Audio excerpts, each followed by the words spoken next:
भानु जयन्तीका अवसरमा गण्डकी प्रदेशमा सार्वजनिक विदा। नेपाल र चीन बीच कुनै पनि समस्या नरहेको एमाले अध्यक्ष केपी शर्मा ओलीको भनाई। सभामुख अग्निप्रसाद सापकोटाद्वारा 5 विधेयक प्रमाणित। अर्थमन्त्रीको छानबिन गर्नका लागि विशेष समितिले अर्थ मन्त्रालयसँग माग्यो सीसीटीभी फुटेज। नेपाली भूमि अरू देशलाई प्रयोग गर्न नदिने नेकपा यासका अध्यक्ष माधव कुमार नेपालको धारणा। सत्तामा जाने भनेकै लुटेर धन कमाउनका लागि भएको जनता समाजवादी पार्टीका संघीय परिषद अध्यक्ष डाक्टर बाबुराम भट्टराईको भनाई। प्रधानमन्त्री रोजगार कार्यक्रमले विपन्न वर्गको अधिकार अवस्था सुधार गरेको श्रम मन्त्री शेरबहादुर कुँवरको ठहर। जनतामा कम्युनिस्टले अर्थ मन्त्रालय चलाउँछन् भन्ने विश्वास गुमेको नेपाली कांग्रेसका केन्द्रीय सदस्य रामहरि खतिवडाको भनाई। अब अनलाइनबाटै मतदाता नामावली दर्ता गर्न सकिने। बीआरआई बारे कुरा उठाएको चिनिया नेतासँगको भेटबारे गगन कुमार थापाको प्रश्नीकरण। गठबन्धनलाई आउँदो चुनावसम्म लैजानु पर्ने कांग्रेस केन्द्रीय सदस्य को सुझाव। पार्टीभित्रको असन्तुष्टि बारे बाहिर नबोल्न कांग्रेस नेताहरूलाई कांग्रेसको रुलिङ। कांग्रेस संस्थापन इतरका नेता डाक्टर शेखरको प्रतिवादमा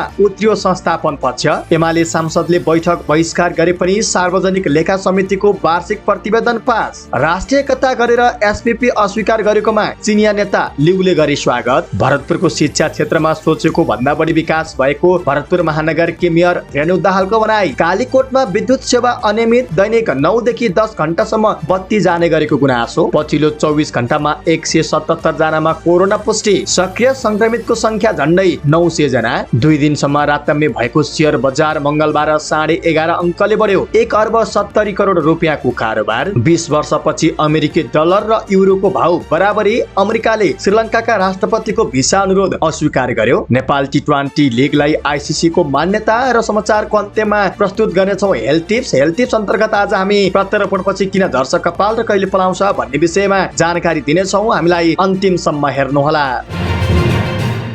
दर्शक महानुभाव नमस्कार। न्यूज बुलेटिनमा यहाँलाई हार्दिक स्वागत छ। म सुदीप अधिकारी। सदाको झैं आज पनि हामी उपस्थित भइसकेका छौं आजका महत्त्वपूर्ण समाचारहरू लिएर। हामीलाई अन्तिमसम्म हेर्नुहोला अनि हाम्रो मेहनतका लागि यो भिडियोमा एउटा लाइक अवश्य गर्नुहोला। दर्शक महानुभाव, पलपलको न्यूज अपडेटका लागि हाम्रो च्यानललाई सब्स्क्राइब गर्नुहोस् अनि नजिकै आउने बेल आइकनलाई क्लिक गर्नुहोला। कहाँबाट हेर्दै हुनुहुन्छ अनि कस्तो लाग्दैछ? दैनिक रूपमा हेर्नुहुन्छ अथवा आज पहिलो पटक हेर्दै हुनुहुन्छ? दैनिक रूपमा हेर्नुहुन्छ भने रेगुलर लेख्नु होला। आज पहिलो पटक हेर्दै हुनुहुन्छ भने फर्स्ट टाइम लेख्न नबिर्सिनु होला। आउनुहोस् दर्शक महानुभाव, आजका महत्त्वपूर्ण समाचारहरू सुरु गरौँ। आज भानु जयन्ती र भानु जयन्तीको अवसरमा गण्डकी प्रदेशमा बिदा दिएको प्रसङ्गबाट। आदिकवि भानुभक्त आचार्यको जन्म जयन्तीको अवसरमा गण्डकी प्रदेश सरकारले सार्वजनिक बिदा दिने निर्णय गरेको छ। नेपाली भाषाका धरोहर आचार्यको जन्म जयन्तीको अवसरमा सरकारले आज बुधबार सार्वजनिक बिदा दिने निर्णय गरेको हो। प्रदेश सरकार मन्त्री परिषदको गत चैतमा बसेको बैठकले भानु जयन्तीमा बिदा दिने निर्णय गरी राजपत्रमा सूचना प्रकाशित गरेको थियो। प्रदेश सरकारले भानु जयन्ती सहित असोज 23 गते, कोजाग्रत पूर्णिमा, फागुन 4 गते गण्डकी प्रदेश सरकार स्थापना दिवस र चैत 15 गते चैते दशमीमा पनि बिदा दिने निर्णय गरेको थियो। तनहुँको भानु नगरपालिका 4 चुन्दी रमघामा जन्मिएका आचार्यको जन्म जयन्ती मनाउन चुन्दी रमघामा विविध कार्यक्रमको आयोजना गरिएको छ। विक्रम सम्वत 1871 असार 29 गते जन्मिएका आचार्यको विक्रम सम्वत 1925 असोज 6 गते निधन भएको थियो। नेपाल भ्रमणमा रहेका चिनिया कम्युनिस्ट पार्टी सीपीसी विदेश विभागका प्रमुख लिउ छिया छाओले एमाले अध्यक्ष तथा पूर्व प्रधानमन्त्री केपी शर्मा ओलीको निवासमा मंगलबार 4 घण्टाभन्दा बढी समय बिताउनु भएको छ। उक्त अवसरमा ओलीको नेतृत्वमा रहेको एमालेको टोली र लिउको नेतृत्वमा रहेको सीपीसीको टोली बीचमा कुराकानी भएको थियो। ओली र ली बीचको भेटवार्तामा उपस्थित एमालेका विदेश विभागका प्रमुख राजन भट्टराईका अनुसार लिउ बिहान 10 बजे आएर 2:30 बजे बालकोटबाट निस्कनु भएको थियो। उक्त अवसरमा झन्डै 1.5 घण्टा लन्च खान लागेको र अन्य समयमा द्विपक्षीय कुराकानी भएको भट्टराईले जानकारी दिनुभयो। लिउलाई पूर्व प्रधानमन्त्री ओलीले नेपाल र चीन बीच कुनै पनि समस्या नरहेको बताउनु भएको थियो। नेपाल र चीन बीचको सम्बन्ध समस्या रहित छ। विगतदेखि नै हामी एक चीन नीतिमा अडेक छौँ र विगतमा जस्तै नेपाली भूमिमा चीन सहित हाम्रो कुनै पनि मित्र राष्ट्र विरुद्ध गतिविधि हुन दिँदैनौँ, ओलीको भनाइलाई उद्धृत गर्दै भट्टराईले भन्नुभयो। भट्टराईका अनुसार अध्यक्ष ओलीले लिउलाई राष्ट्रिय, क्षेत्रीय र अन्तर्राष्ट्रिय परिवर्तन आउँदा समेत एमालेको चीन नीति उही नै रहने प्रश्न पार्नु भएको थियो। हामी पारस्परिक समानता र लाभको आधारमा सम्बन्ध राख्छौँ, ओलीले भन्नुभएको छ। ओलीले चीनले अघि सारेको belt and road initiative BRI लाई इंकित गर्दै नेपाल र चीनबीच भएको सहमतिलाई अघि बढाउन पर्नेमा जोड दिनु भएको थियो। हिजो दुवै मुलुकको हितको लागि हामीले जे सहमति गरेका थियौं त्यसलाई अघि बढाउन जरुरी छ, ओलीले भन्नुभएको छ। चीनिया नेता लिउले नेपाली जनता र एमाले एक चीन नीतिप्रति खेलेको भूमिकालाई लिएर प्रशंसा गर्नु भएको थियो। सभामुख अग्निप्रसाद सापकोटाले मंगलबार संघीय संसदका दुवै सदनबाट विभिन्न मितिमा पारित भएका 5 विधेयक प्रमाणित गर्नु भएको छ। सभामुखले लोकसेवा आयोग सम्बन्धी कानूनलाई संशोधन र एकीकरण गर्न बनेको विधेयक आर्थिक वर्ष 2079-80 को सेवा र कार्यको लागि संघीय सञ्चित कोषबाट केही रकम विनियोजन र खर्च गर्ने सम्बन्धमा व्यवस्था गर्न बनेको विधेयक, ऋण तथा जमानत ऐन 2025 लाई संशोधन गर्न बनेको विधेयक, राष्ट्रिय ऋण उठाउने अधिकारको व्यवस्था गर्न बनेको विधेयक र नेपाल सरकारको अर्थ सम्बन्धी प्रस्तावलाई कार्यान्वयन गर्न बनेको विधेयक प्रमाणित गर्नु भएको हो। प्रमाणित विधेयक राष्ट्रपतिबाट प्रमाणीकरण भएपछि कार्यान्वयनमा आउनेछ। करको दर हेरफेर गरिएको भनिएको विषयमा छानबिन गर्न गठित संसदीय विशेष समितिले अर्थ मन्त्रालयसँग सीसीटीभी फुटेज सहित अन्य कागजातहरू माग गरेको छ। मंगलबार सिंहदरबारमा बसेको समितिको पहिलो बैठकले बजेट निर्माणका क्रममा भएको भनिएको करको दर हेरफेरका सम्बन्धमा अध्ययन गर्न बजेट निर्माणको बेलाको सीसीटीभी फुटेज माग गर्ने निर्णय गरेको हो। समितिका सचिव सुरेन्द्र अर्यालका अनुसार सीसीटीभी फुटेज सहित अन्य आवश्यक कागजात समेत माग गर्ने निर्णय भएको छ। समितिको निर्णय अनुसार समिति सचिवालयले अर्थ मन्त्रालयलाई पत्राचार गर्ने उहाँले जानकारी दिनुभयो। पहिलो बैठकले समितिको आन्तरिक कार्यविधि पारित समेत गरेको छ। सभापति चयनमा भने सत्तापक्ष र विपक्षले दाबी प्रस्तुत गरेपछि पहिलो बैठकले टुङ्गाउन सकेन। अर्को बैठक आज दिउँसो 2:30 बजेका लागि बोलाइएको छ। नेकपा एकीकृत समाजवादीका अध्यक्ष माधव कुमार नेपाल र चिनिया कम्युनिस्ट पार्टी CPC-का विदेश विभाग प्रमुख लिउ चियानजिओ बीच भेटवार्ता भएको छ। मंगलबार दिउँसो अध्यक्ष नेपाल र लिउ बीच काठमाडौँको एक होटलमा भेट भएको हो। भेटपछि सञ्चारकर्मीसँगको कुराकानीमा अध्यक्ष नेपालले चीन र नेपाल बीचको सम्बन्धका बारेमा कुरा गरेको बताउनुभयो। उहाँले चिनिया पक्षबाट नेपाली भूमिको प्रयोगका बारेमा कुरा राखेको र आफूले कुनै देशलाई पनि नेपाली भूमि प्रयोग गर्न नदिने स्पष्ट पारेको बताउनुभयो। अध्यक्ष नेपालले नेपालको कम्युनिस्ट र चीनको कम्युनिस्ट जनवर्गीय संगठनका बारेमा पनि कुरा भएको उल्लेख गर्नुभयो। चीनसँग नेपालको कुनै समस्या नभएको कुरा राखेको र दुई देशको सम्बन्धलाई अझै सुमधुर बनाएर लैजाने कुरा उहाँले राखेको उहाँको भनाइ छ। अध्यक्ष नेपालले भन्नुभयो, नेपाल एक चीन नीतिमा दृढ छ। चीनको आन्तरिक मामिलामा बाह्य हस्तक्षेप नेपालको बहसमा छैन। नेपाल अरूलाई भूमि प्रयोग गर्न दिने पक्षमा छैन। हामीले चीनसँग कुनै समस्या पाएका छैनौँ। यो सम्बन्धलाई अझै अघि लैजानुपर्छ भनेर कुरा भए चिनिया पक्षले पनि नेपाल र चीनबीचको सम्बन्ध सुमधुर रहेको कुराको चर्चा गर्दै विभिन्न पार्टीसँगको सम्बन्धलाई पनि बलियो बनाउन चाहेको कुरा गर्यो। गएको आइतबार 4 दिने नेपाल भ्रमणमा आउनुभएका विदेश विभाग प्रमुख लिउले यसअघि प्रधानमन्त्री शेरबहादुर देउवा, परराष्ट्र मन्त्री डाक्टर नारायण खड्का, ऊर्जा जलस्रोत तथा सिंचाई मन्त्री पम्फा भुसाल, नेकपा माओवादी केन्द्रका अध्यक्ष पुष्पकमल दाहालसँग भेट गरिसक्नु भएको छ। विदेश विभाग प्रमुख लिउले आज बिहान राष्ट्रपति विद्यादेवी भण्डारीसँग भेट गर्ने र आज नै स्वदेश फर्किने कार्यतालिका रहेको छ। जनता समाजवादी पार्टी जसपाका संघीय परिषद अध्यक्ष डाक्टर बाबुराम भट्टराईले नेपालका दल र सरकार नसचिए श्रीलङ्काकै बाटोमा देश पुग्ने दावी गर्नु भएको छ। मंगलबार काठमाडौँमा आयोजित केन्द्रीय कार्य समितिको विस्तारित बैठकलाई सम्बोधन गर्दै उहाँले नेपालमा पनि सरकार र राजनीतिक दलहरूमा आसेपासे र अहंकारी प्रवृत्तिको विकास भइरहेको उल्लेख गर्नुभयो। अध्यक्ष भट्टराईले राज्य सत्तामा गएकाले राज्य सत्ताको दुरुपयोग गरिरहेको उल्लेख गर्दै सत्तामा जाने भनेकै देश लुट्नका लागि भएको दावी गर्नुभयो। उहाँले भन्नुभयो, श्रीलङ्कामा राजपक्ष परिवारमा जे गरे पनि हुन्छ भन्ने आएपछि देश कस्तो भयो, उनीहरूले भ्रष्टाचार गरे, नेपालमा पनि त्यही अवस्था आउन सक्छ। आसेपासेलाई पदमा राखेर श्रीलङ्कामा कस्तो अवस्था आयो, के नेपालमा पनि त्यही भइरहेको छैन? त्यहाँ प्रत्येक पार्टीभित्र त्यही किसिमको आसेपासे राख्ने चलन बढिरहेको छ। नेपाल पनि त्यही गम्भीर संकटमा छ। अध्यक्ष भट्टराईले धन प्रयोग गरेर चुनाव जित्ने र फेरि राज्य सत्तामा पुगेर राज्य सत्ताको दुरुपयोग गर्ने दुष्चक्रमा नेपाल फँसेको दावी गर्नुभयो। उहाँले नेपाल पनि श्रीलङ्का जस्तै गम्भीर संकटमा रहेको उल्लेख गर्नुभयो। श्रम, रोजगार तथा सामाजिक सुरक्षा मन्त्री शेरबहादुर कुँवरले प्रधानमन्त्री रोजगार कार्यक्रमले विपन्न वर्गको आर्थिक अवस्था सुधारमा टेवा पुर्याएको बताउनु भएको छ। कैलालीको धनगढीमा मंगलबार प्रधानमन्त्री रोजगार कार्यक्रम कार्यान्वयन प्रक्रियाका सुधार सम्बन्धी अन्तर्क्रिया कार्यक्रमको समापन कार्यक्रममा बोल्दै मन्त्री कुँवरले प्रधानमन्त्री रोजगार कार्यक्रमले विशेष गरी विपन्न वर्गका नागरिकहरूको आर्थिक अवस्था सुधारमा टेवा पुर्याएको उल्लेख गर्नु भएको हो। स्थानीय स्तरमा आवश्यकताको पहिचान गरी त्यही अनुसार कार्यक्रम कार्यान्वयन गर्दा लक्षित वर्ग त्यसबाट प्रत्यक्ष लाभान्वित हुने मन्त्री कुँवरको भनाइ छ। देश विकासमा युवा जनशक्तिको अनिवार्य सहभागितामा जोड दिँदै उहाँले दक्ष युवा जनशक्ति उत्पादन र उनीहरूलाई स्वदेशमै रोजगारी सिर्जना गर्नेतर्फ सबै तहका सरकारहरूको गम्भीर ध्यान जानुपर्ने बताउनुभयो। कार्यक्रममा प्रधानमन्त्री रोजगार कार्यक्रमका निर्देशक डण्डुराज घिमिरेले कैलाली र कञ्चनपुरमा प्रधानमन्त्री रोजगार कार्यक्रम सञ्चालनपछि भएका उपलब्धि र प्रभावकारी कार्यान्वयनका लागि भइरहेका समस्याका बारेमा जानकारी गराउनु भएको थियो। कार्यक्रममा कैलालीका 13 र कञ्चनपुरका 9 पालिकाका प्रतिनिधि र 2 जिल्ला समन्वय समितिका प्रमुख, उपप्रमुख, प्रमुख प्रशासकीय अधिकृत लगायत रोजगार संयोजकहरूको सहभागिता रहेको थियो। नेपाली कांग्रेसका केन्द्रीय सदस्य रामहरि खतिवडाले जनताका माझमा कम्युनिस्टले अर्थ मन्त्रालय चलाउँछन् भन्ने विश्वास गुमेको बताउनु भएको छ। उहाँले लामो समयदेखि मुलुकको अर्थतन्त्रको जिम्मेवारी कम्युनिस्ट दल र नेताहरूले लिइरहँदा अर्थतन्त्र कमजोर बन्दै गएको भन्दै अब जनतालाई विश्वास हुने गरी अर्थतन्त्र सुधारको पहलमा लाग्नुपर्ने बताउनुभयो। पार्टीको केन्द्रीय कार्य समितिको बैठकमा मंगलबार बोल्दै नेता खतिवडाले चुनावको मुखमा गिर्दो अर्थतन्त्रलाई कांग्रेसले सुधार गर्न सक्छ भन्ने सन्देश दिनुपर्नेमा जोड दिनुभयो। जनतामा कम्युनिस्टले अर्थ मन्त्रालय चलाउन सक्छन् भन्ने विश्वास गुमिसकेको छ।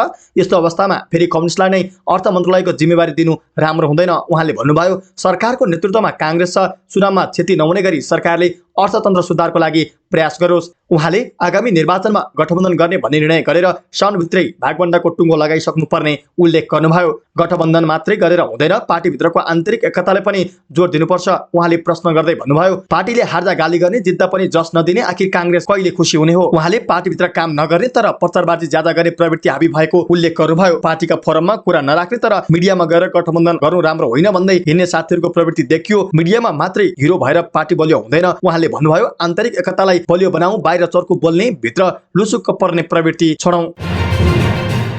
अबदेखि अनलाइनबाट नै फारम भरी मतदाता नामावली दर्ता गर्न सकिने निर्वाचन आयोगले जनाएको छ। आयोगले मंगलबार एक विज्ञप्ति निकालेर आज बुधबारदेखि अनलाइनबाट काठमाडौँ, भक्तपुर र ललितपुरबाट फारम भर्न सकिने जनाएको हो। फोटोसहितको मतदाता नामावलीमा अहिलेसम्म नाम दर्ता नगरेका नागरिकले अनलाइनबाट फारम भर्न चाहेमा निर्वाचन आयोग नेपालको वेबसाइट www.election.gov.np मा गई व्यक्तिगत विवरण भरी जिल्ला निर्वाचन कार्यालय अहिलेका लागि काठमाडौँ उपत्यकाका 3वटा जिल्लामा अनलाइनबाटै पेश गर्न सकिने आयोगले जनाएको छ। फारम पेश गरिसकेपछि अनलाइनमा उल्लेख गरिएको संकेत नम्बर सहितको प्रिन्ट कपी र आवश्यक अन्य प्रमाण कागजात लिएर फोटो खिच्न र औंठा छाप दिन सम्बन्धित जिल्ला निर्वाचन कार्यालयमा जानुपर्ने आयोगले जनाएको छ।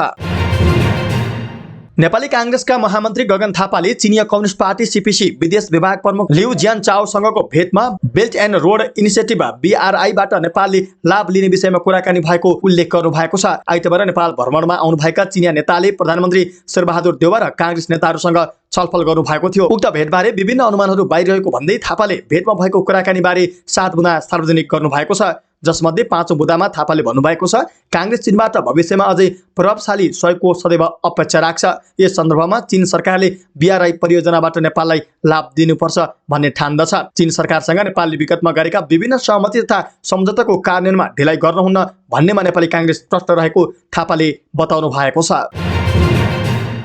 नेपाली कांग्रेसका केन्द्रीय सदस्यहरूले गठबन्धनलाई आउँदो संघ र प्रदेशको चुनावसम्म लैजानु पर्नेमा जोड दिएका छन्। नेपाली कांग्रेसको जारी केन्द्रीय समिति बैठकमा बोल्ने क्रममा सदस्यहरूले पार्टीले विजय हासिल गर्नुमा गठबन्धनले मद्दत गरेको बताएका छन्। केन्द्रीय सदस्यहरूले गठबन्धनले समग्र परिणाममा राम्रो गरेकाले आउँदो चुनावसम्म यसलाई निरन्तरता दिनुपर्ने धारणा राखेका हुन्। नेताहरूले समानुपातिक निर्वाचन प्रणाली भएका कारण पनि गठबन्धन गर्नुको विकल्प नभएको धारणा राखेका प्रवक्ता डाक्टर प्रकाश रणमहतले जानकारी दिनुभयो। त्यस्तै विगतको गठबन्धनबाट पाठ सिकेर साउनभित्रमै गठबन्धनको विषयमा टुङ्गो लगाउनु पर्ने र भदौभित्रमै पार्टीको टिकटको बारेमा टुङ्गो लगाइसक्नु पर्नेमा नेताहरूले जोड गरेकोमा प्रवक्ता महतले जानकारी दिनुभयो। उहाँले भन्नुभयो, समग्रमा समीक्षा र आउँदो दिनमा कसरी पार्टी जानुपर्छ भन्ने विषयमै छलफल केन्द्रित छ। मंगलबार बोल्ने सबै साथीहरूले गठबन्धनलाई अगाडि बढाउनुपर्छ भन्नुभएको छ। समानुपातिक निर्वाचन प्रणालीका कारण पनि गठबन्धनको विकल्प छैन भन्नुभएको छ। प्रवक्ता महतले पार्टीभित्रको असन्तुष्टि र फरकमत बाहिर नराख्न नेताहरूलाई आग्रह गरिएको बताउनुभयो। उहाँले असन्तुष्टिहरू बैठकमा राख्न आग्रह गरिएको जानकारी दिनुभयो। उहाँले पार्टी एकताबद्ध रहेको सन्देश दिनका लागि सबै विषय बैठकभन्दा बाहिर राख्न नहुने उल्लेख गर्नुभयो। नेपाली कांग्रेसको केन्द्रीय कार्य समितिमा संस्थापन समूहका नेताहरूले डाक्टर शेखर कोइराला समूहको प्रतिवाद गरेका छन्। होटलमा भेला गरेर गुट चलाएको, सभापतिको बदखाई गरेको भन्दै उनीहरूले शेखर समूहले महाधिवेशनमा बिहोरेको पराजय स्वीकार नसकेको आरोप लगाएका छन्। सोमबार पार्टीको केन्द्रीय कार्य समितिको बैठकअघि शेखर समूहले छुट्टै भेला गरेको थियो, जसले सभापति देउवामाथि गम्भीर प्रश्न उठाएको थियो। सभापति देउवा आफूलाई मत नदिनेहरूको सभापति हुन नसकेकोदेखि सरकार सञ्चालनमा चुकेको यो समूहको आरोप थियो। पार्टी कार्यालय सानेपामा बैठकको पहिलो दिन सोमबार डाक्टर शेखरले गभर्नरलाई हटाउने निर्णय, बजेट निर्माणमा अनधिकृत व्यक्तिको संलग्नता लगायतका मुद्दामा देउवालाई प्रश्न गरेका थिए। मंगलबारको बैठकमा भने संस्थापन समूहका केन्द्रीय सदस्यहरू शेखर समूहको प्रतिवादमा उत्रिएका छन्। केही नेताहरूले डाक्टर शेखरतिर संकेत गर्दै बैठकमा राखेको धारणा सञ्चार माध्यममा पुर्याएको भन्दै आपत्ति जनाएका थिए। केन्द्रीय सदस्य जितजङ बस्नेतले महाधिवेशनमा सभापति देउवाले नेताले आफ्नो सुराकी गर्न पठाएको भन्ने डाक्टर शेखरको अभिव्यक्तिमा प्रश्न उठाए। उनले भनेका छन्, त्यही बेला भनेको भए हामी पनि साथ दिन्थ्यौं, तर अहिले केही एजेन्डा बनाएर विरोध गर्नुभयो। केन्द्रीय सदस्य रामरी खतडाले जे गर्दा पनि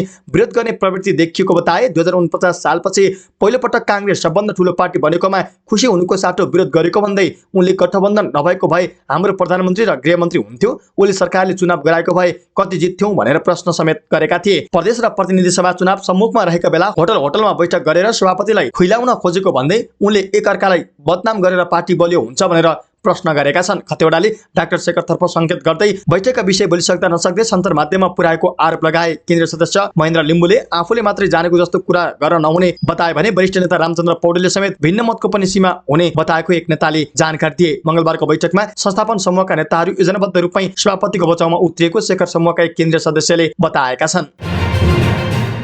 सार्वजनिक लेखा समितिको 22औं वार्षिक प्रतिवेदन 2079 मंगलबार समितिबाट पास भएको छ। प्रमुख प्रतिपक्षी दल नेकपा एमालेका सांसदले बैठक बहिष्कार गरेको भए पनि बैठकमा उपस्थित बहुमत सांसदको सहमतिमा 22औं वार्षिक प्रतिवेदन 2079 पास भएको सार्वजनिक लेखा समिति सचिव डाक्टर रोजनाथ पाण्डेले जानकारी दिनुभयो। उहाँले समितिको बैठकले वार्षिक प्रतिवेदन पास गर्ने र प्रतिनिधि सभामा पेश गर्न पठाउने निर्णय भएको बताउनुभयो। सचिव पाण्डेले बैठकमा उपस्थित जनाएर प्रमुख प्रतिपक्षी दलका सांसदले बैठक बहिष्कार गरेर हिँडेपछि बैठकमा रहेका सांसदहरू उपस्थित संख्याको बहुमत रहेकाले वार्षिक प्रतिवेदन अनुमोदन गरेको जानकारी दिनुभयो। नेपाल भ्रमणमा रहेका चिनिया कम्युनिस्ट पार्टी सीसीपी विदेश विभागका प्रमुख लिउ जियानचाओले नेपालले अमेरिकी कार्यक्रम स्टेट पार्टनरशिप कार्यक्रम एसपीपी अस्वीकार गरेकोमा धन्यवाद दिनुभएको छ। एमालेबाट फुटेको नयाँ पार्टी नेकपा एकीकृत समाजवादीका अध्यक्ष माधव कुमार नेपाल र सम्मानित नेता झलनाथ खनाल सहितको टोलीसँग संवाद गर्दै चिनिया नेता लिउले उक्त कुरा बताउनु भएको हो। नयाँ बानेश्वरको एभरेस्ट होटलमा भएको भेटवार्तामा नेकपा एसका उपाध्यक्ष परमेश हमाल र जयन्ती राई, उपमहासचिवद्वय गंगालाल तुलाधार र प्रकाश ज्वाला तथा प्रचार विभागका प्रमुख जगन्नाथ खतेवडा सहभागी हुनुभएको थियो। राष्ट्रिय एकता गरेर एसपीपी अस्वीकार गरेकोमा स्वागत गर्दछौं। बैठकमा सहभागी नेकपा एसका नेता खतेवडाले लिउलाई उद्धृत गर्दै भन्नुभयो, तपाईहरू राष्ट्रिय एकतामा एक हुनुहोस्, राष्ट्रिय एकता भएपछि मात्र राष्ट्रको विकास हुन्छ। नेपाल सरकारले असार 6 गते एसपीपीलाई अघि नबढाउने निर्णय गरेको थियो। नेता लिउले वाम एकता वा वाम गठबन्धन गर्नुपर्दछ वा पर्दैन भन्ने बारेमा कुनै पनि कुरा नभनेको खतेवडाले जानकारी दिनुभयो। उहाँले अमेरिकाले अघि सारेको इन्डो पेसिफिक रणनीति र अमेरिकी सहयोग परियोजना मिलेनियम च्यालेन्ज कर्पोरेसनको सम्बन्धमा केही पनि बोल्नु भएन। उक्त संवादमा सहभागी नेकपा एसको उपाध्यक्ष हमालका अनुसार अध्यक्ष माधव कुमार नेपालले आफ्नो पार्टी एक चीन नीतिप्रति प्रतिबद्ध रहेको प्रश्न पार्नु भएको थियो। नेपाल खनाल र लिउले चीनले अघि सारेको बेल्ट एन्ड रोड इनिसिएटिभ बीआरआईलाई अघि बढाउनु पर्ने पनि बताउनुभयो। लिउले आफ्नो भ्रमण पार्टी बीचको सम्बन्धलाई बलियो बनाउन रहेको उल्लेख गर्नु भएको थियो। भरतपुर महानगरपालिकाकै मेयर रेणु दाहालले महानगरको शिक्षा क्षेत्रमा सोचेको भन्दा बढी विकास भएको दावी गर्नु भएको छ। मंगलबार महानगरपालिकाका 2वटा सामुदायिक विद्यालयलाई बस हस्तान्तरण कार्यक्रममा मेयर दाहालले विगत 5 वर्षमा लक्ष्यभन्दा बढी शिक्षामा विकास भएको उल्लेख गर्नुभयो। पूर्वाधार भित्रको पूर्वाधार शिक्षा भएकाले सामुदायिक विद्यालयहरूको गुणस्तर अभिवृद्धिका लागि महानगरले विभिन्न कार्यक्रम गरी सामुदायिक विद्यालयतर्फ आकर्षण बढेको उहाँले उल्लेख गर्नुभयो। 5 वर्षमा 7000 विद्यार्थी सामुदायिक विद्यालयमा बढे। उहाँले भन्नुभयो, यो भनेको गुणस्तरमा वृद्धि हुनु हो, अझै यो संख्या बढेर जान्छ। छात्रलाई साइकल वितरण, विद्यालयलाई बस हस्तान्तरण, गरीब विद्यार्थीलाई न्यानो कपडा वितरण गरेका थियौं। विद्यालयका आधुनिक भवन पनि निर्माण भएका छन्। महानगरपालिकाले एक नमुना विद्यालय बनाउने लक्ष्य लिएकाले विद्यार्थीहरू बीच शैक्षिक प्रतिस्पर्धा कायम भई शैक्षिक गुणस्तर बढ्ने मेयर दाहालले दाबी समेत गर्नुभयो। नारायणी नमुना मावि जस्तै सबै विद्यालय भरतपुरमा हुन जरुरी छ। उहाँले भन्नुभयो, भरतपुरमा मात्रै उत्कृष्ट होइन, देशकै उत्कृष्टमा पर्छ। नारायणी माविको विधि पद्धतिलाई सबै विद्यालयले अनुसरण गर्न आग्रह गर्छु। शैक्षिक गुणस्तर वृद्धि गर्न महानगर सधैँ तयार छ, उहाँले भन्नुभयो। कालीकोट राष्ट्रिय प्रसारण लाइनमा जोडिएको 1 वर्ष पुगे पनि नियमित विद्युत सेवा आपूर्ति हुन सकेको छैन। विद्युत सेवा नियमित नहुँदा बिजुलीबाट हुने कामहरू प्रभावित भएका छन्। कालीकोटमा अहिले पनि दैनिक 9 देखि 10 घण्टासम्म बत्ती जाने समस्या रहेको स्थानीयवासीले बताएका छन्। दैनिकमा समस्या आएकाले बनाउने प्रयास भइरहेको नेपाल विद्युत प्राधिकरण कालीकोट वितरण केन्द्रका प्रमुख नारायण प्रसाद पौडेलले जानकारी दिनुभयो। राष्ट्रिय प्रसारण लाइन नियमित नभएपछि यहाँका स्थानीयवासीले सानी त्रिवेणीमा रहेको 500 किलोवाट क्षमताको सानीघाट जलविद्युत आयोजनामा सञ्चालनमा ल्याउनु पर्ने माग गरेका छन्। पछिल्लो 24 घण्टामा नेपालमा 177 जनामा कोरोना भाइरसको संक्रमण पुष्टि भएको छ। पीसीआर र एन्टिजेन गरी 3126 जनाको नमुना परीक्षण गर्दा 177 जनामा संक्रमण देखिएको स्वास्थ्य तथा जनसङ्ख्या मन्त्रालयले जनाएको छ। यही अवधिमा 41 जना संक्रमित निको भएका छन्। निको हुनेको तुलनामा थपिनेको संख्या धेरै हुँदा सक्रिय संक्रमितको संख्या 873 जना पुगेको छ। कोरोना संक्रमणका कारण 24 घण्टामा कसैको पनि ज्यान गएको छैन। थप 64,907 जनाले कोरोना विरुद्धको खोप लगाएका स्वास्थ्य मन्त्रालयले जनाएको छ। 2 दिनसम्म उच्च अङ्कले घटेको शेयर बजार मंगलबार सामान्य अङ्कले बढेको छ। शेयर बजार परिसूचक नेप्से मंगलबार 11.68 अङ्कले बढेर 1927.28 बिन्दुमा पुगेको छ। मंगलबार सबै समूहको शेयर सामान्य बढेको छ। 226 वटा कम्पनीका 49,67,000 शेयर 1,70,70,00,000 रुपियाँमा कारोबार भएका छन्। सबभन्दा धेरै अरुण काबेली हाइड्रोको 7,95,00,000 तथा गुर्खाज फाइनान्स तथा शिवम सिमेन्टको झण्डै 7.5 करोड रुपियाँका दरले शेयर किनिबेच भएको छ। मंगलबार सप्तकोशी विकास बैंकको शेयर झण्डै 9.5% बढेको छ। समग्रमा बजार बढे पनि नयाँ सारथी लघुवित्तको शेयर 4.5% घटेको छ। 20 वर्षपछि अमेरिकी डलर र युरोको भाव बराबरी भएको छ। रुसले युरोपमा इन्धन निर्यातमा कडाई गरेको असरस्वरूप युरो कमजोर बनेपछि 20 वर्षमा पहिलो पटक डलरसँग भाव बराबरी भएको रोइटर्सले जनाएको छ। सन् 2002 पछि मंगलबार पहिलो पटक 1 अमेरिकी डलर बराबर 1 युरो काम भएको खबरमा उल्लेख छ। अमेरिकी डलर भन्दा युरोको भाव जहिले पनि बढी नै हुँदै आएको छ। रुसले युक्रेनमा आक्रमण गरेपछि युरोप र अमेरिकाले रुसमाथि कडा आर्थिक प्रतिबन्ध लगाएका छन्। प्रतिबन्धको बदलामा रुसले पनि इन्धन निर्यातमा कटौती गर्दा युरोपमा महँगी बढेको छ भने युरोपको भाव कमजोर हुँदै गएको छ। युरोको भाव कमजोर हुँदा युरोपेली शेयर बजार पनि घटेको छ। आर्थिक विश्लेषक नील विल्सनले इन्धन कटौतीका कारण युरोपका लागि आउँदा दिन झनै चुनौतीपूर्ण रहेको बताउँदै यसको असर विश्वका धेरै ठाउँमा देखिने चेतावनी समेत दिनुभएको छ। समाचारका क्रममा अन्तर्राष्ट्रिय समाचार। अमेरिकाले श्रीलङ्काका राष्ट्रपति गोटाबाया राजपक्षको भिसा अनुरोधलाई अस्वीकार गरेको छ। देशमा विरोध प्रदर्शन तर्किँदै गएपछि पद छोड्ने प्रतिबद्धता गरेर देशबाट भाग्ने प्रयास गरेको अनुमानका बीच राष्ट्रपति राजपक्षको भिसा अनुरोधलाई अमेरिकाले अस्वीकार गरेको द हिन्दूले एक उच्च अधिकारीलाई उद्धृत गर्दै लेखेको छ। यसअघि श्रीलङ्का र अमेरिकाका दोहोरो नागरिक रहेका गोटाबायाले सन् 2019 को चुनावअघि अमेरिकी नागरिकता त्याग्नु भएको थियो। विदेशी नागरिक राष्ट्रपति पदका लागि उम्मेदवार हुन नपाउने कानुनका कारणले उहाँले अमेरिकी नागरिकता त्याग्नु भएको थियो। राजपक्षले त्यो चुनाव भारी बहुमतका साथ जित्नुभयो, तर नागरिकलाई थिचोमिचो गर्ने र एक गम्भीर आर्थिक सङ्कटका बीच उहाँ अवश्य पनि देशको सबभन्दा अलोकप्रिय नेता बन्नुभयो। कोलम्बोमा रहेका एक अधिकारीले भनेका छन्, राजपक्षले भर्खरको घटनापछि अमेरिकालाई सुरक्षित मार्गको रूपमा रोजेका थिए, तर त्यसलाई अस्वीकार गरिएको छ। श्रीलङ्कामा प्रदर्शनकारीले गएको शनिबारदेखि राष्ट्रपतिको भवन कब्जा गरेर बसेका छन्। समाचारका क्रममा खेल प्रसङ्ग। नेपाल क्रिकेट संघ क्यानले पहिलो पटक गर्न लागेको नेपाल टी20 लिगलाई अन्तर्राष्ट्रिय क्रिकेट काउन्सिल आइसिसीले मान्यता दिएको छ। क्यानले आउँदो सेप्टेम्बर 24 देखि अक्टोबर 22 तारिकसम्म नेपाल टी20 लिग आयोजना गर्दैछ। आफैले क्रिकेट लिग आयोजना गर्ने भएपछि क्यानले अरू फ्रेन्चाइज लिगलाई मान्यता दिएको छैन। दर्शक महानुभाव, हामी समाचारको अन्त्यमा आइपुगेका छौँ। समाचारको अन्त्यमा हेल्थ टिप्स अन्तर्गत आज हामी प्रत्यारोपणपछि किन झर्छ कपाल र कहिले पलाउँछ भन्ने विषयमा जानकारी दिनेछौँ। कपाल प्रत्यारोपण गरेपछि झर्न थालेको गुनासो धेरैले गर्नुहुन्छ, तर प्रत्यारोपण पश्चात केही महिना कपाल झर्नु सामान्य हो। कपाल प्रत्यारोपण गरेको एक सातामा राम्रो देखिन्छ। कपाल प्रत्यारोपण गरेको 10 देखि 14 दिनसम्म कपाल झर्न थाल्छ। प्रत्यारोपण गरेको कपाल 3 महिनासम्म झर्ने गर्दछ। प्रत्यारोपणको 4 वा 5 महिनासम्ममा कपाल 40 देखि 50% कपाल पलाउँछ। 6-7 महिनामा 60 देखि 70% पलाउँछ। 12 महिनामा प्रत्यारोपित कपालको फाइनल रिजल्ट आउँछ। टाउकोको पछाडि वा टुप्पीको भागमा भने कपाल प्रत्यारोपणको पूर्ण रिजल्ट आउन 18 महिना लाग्छ।